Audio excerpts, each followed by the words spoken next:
Deborah shared a wonderful article with me this week from the New Yorker magazine.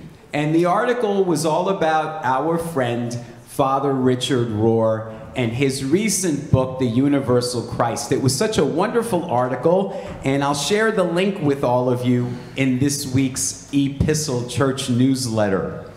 Now, many of you remember a few years back, a group of 20 of us traveled to New Mexico on a church trip, and we got to spend time with Father Rohr at his Center for Action and Contemplation in Albuquerque. For those of you who don't know Richard Rohr, he is a Franciscan priest, a New York Times best-selling author, and he's one of the leading voices of the progressive Christian movement, of which our church is a part. Some of you may remember a few years ago that Oprah Winfrey devoted a whole hour of her show to interviewing Richard Rohr. Now, Richard Rohr talks in this New Yorker article about his book, The Universal Christ, and he describes it as his end-of-life work. Because as some of you know, Father Rohr has been experiencing some severe health issues in recent years. On the back of the book, there are blurbs from people like Oprah Winfrey and Bono, the lead singer of U2, and Melinda Gates, and the Reverend Michael Curry, who you may remember officiated the royal wedding of Prince Harry and Meghan Markle a few years ago. And all of them describe this book as Father Rohr's most important book. So what is the Universal Christ? Well, Father Rohr shares in this book something that the early Christians knew, but that we as modern Christians have never been taught. The early Christians understood that Christ was not Jesus. And that's surprising for so many of us. The first chapter of this book is entitled, Christ is not Jesus' last name. Now, if I went in most Christian churches today and I asked them this morning, who's Christ? They'll say, well, Jesus. But Father Rohr reminds us in this book that Christ existed billions of years before Jesus of Nazareth was even born. When God birthed everything into existence, when God said, let there be light, there was the Christ, the firstborn of all creation. Jesus of Nazareth was a man who discovered 2,000 years ago that Christ power and presence, that light and life of God was within him and within the universe. And he was able to become one with it. And after he made that discovery, he made it his mission to show us the way home, the way to our Christ self, the way home to our God self, the way home to our true self. And that's what today's gospel reading for the fourth Sunday in Lent is all about. The parable of the Prodigal Son. Everybody knows it. Even people who aren't Christian know this parable. It's probably Jesus' most famous parable. And some theologians say they believe it's Jesus' greatest teaching. As we just heard, the prodigal son, he takes his father's inheritance and he goes off and he squanders it. Okay, and he spends it on wine and women and a life of debauchery. But then he realizes he's miserable. And so he decides to come home. And the father must have been looking for him all these years, because the father sees him coming home from a great distance, and the father runs to meet him halfway. And when the father gets there, does he say, son, I am so disappointed in you? Does he say, son, I told you so? Does he say, son, I'm going to punish you for what you did? No. He does just the opposite. He embraces his son, kisses him, and then says, I'm going to put the finest robe on you. I'm going to put an expensive ring on your finger, and we're going to throw a party for you. Once again, we see that Jesus is giving a parable to the people to let them know God doesn't punish people. This parable is a continuation of the parable he told us last Sunday. If you were here last Sunday, we heard the parable of the barren fig tree.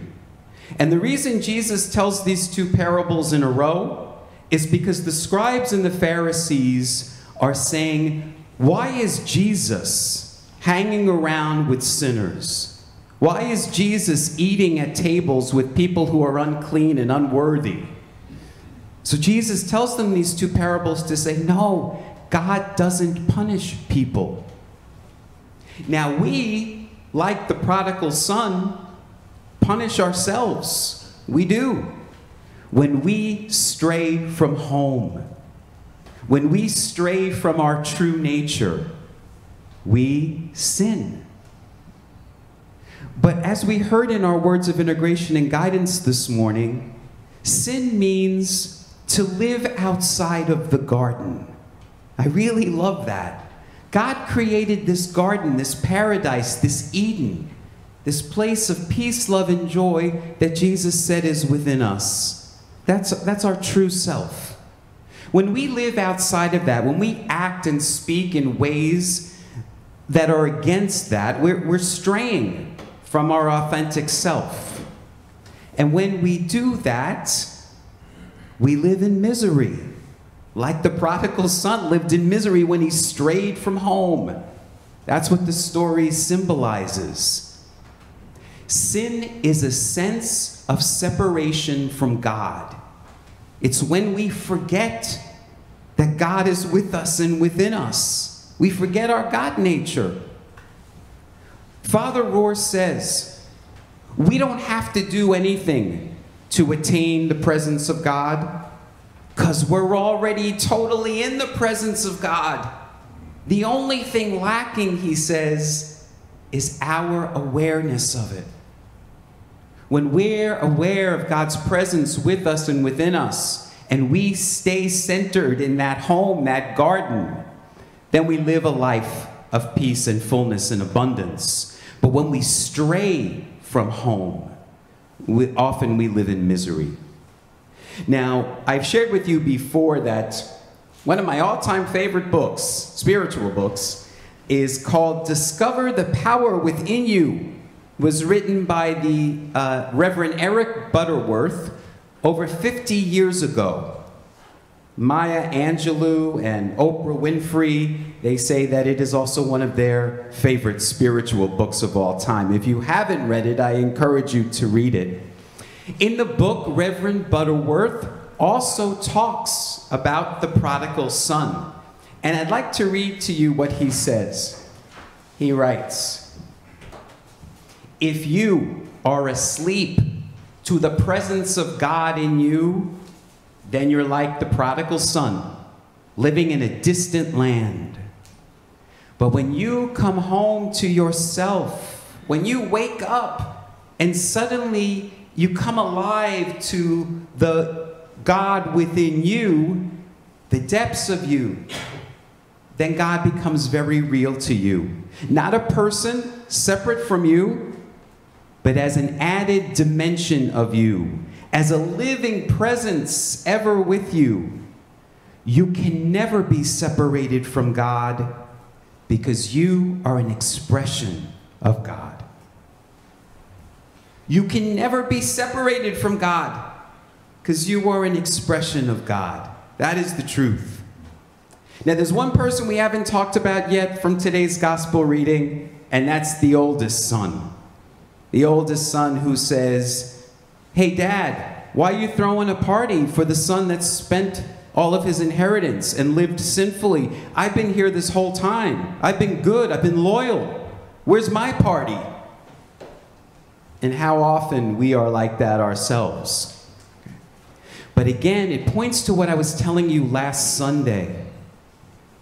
God loves us unconditionally, which means without condition.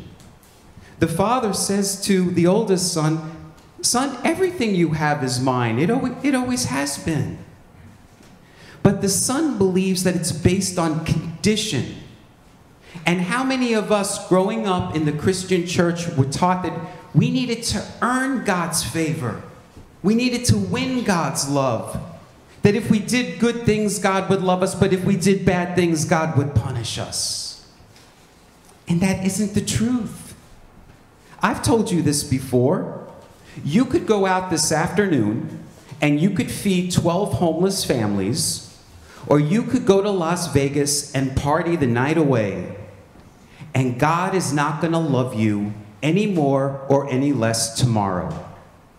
Because God's love is not based on condition. As Father Rohr said, it's not based on performance. It's not about performance. It's about realization. It's about waking up to the fact, like the son does, the prodigal son, oh, I need to go home to my father. And that is what the spiritual life is all about. It's about coming home to oneself, to becoming more and more of who God created us to be, our authentic selves, our Christ selves, our true selves. So here we are, we're in the 4th Sunday in Lent. And the purpose of Lent is to prepare us for Easter. And what is Easter? Easter is the resurrection of the Christ light. That's what we're preparing for the light of the Christ to be resurrected in us. And so, my friends, I hope you will find time each and every day between now and Easter to enter into the garden, enter into the kingdom within you, make the return home. And there in the silence, in the stillness, may you feel that embracing love of God, like the Father embracing the prodigal son. May you feel that embrace, that kiss. And may you begin to understand that God is present with you always and in all ways. Namaste.